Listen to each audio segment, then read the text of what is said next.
श्रीलक्ष्मी श्रीमहालक्ष्मी क्षीरसागर कन्यका उत्तिष्ठ हरिसम्प्रीते भक्तानां भाग्यदायिनी।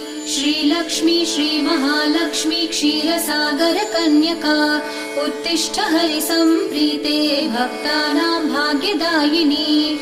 उत्तिष्ठोत्तिष्ठ श्रीलक्ष्मी विष्णुवक्षस्थलालये उत्तिष्ठ करुणापूर्णे लोकानां शुभदायिनी। उत्तिष्ठोत्तिष्ठ श्रीलक्ष्मी विष्णुवक्षस्थलालये उत्तिष्ठ करुणापूर्णे लोकानां शुभदायिनी।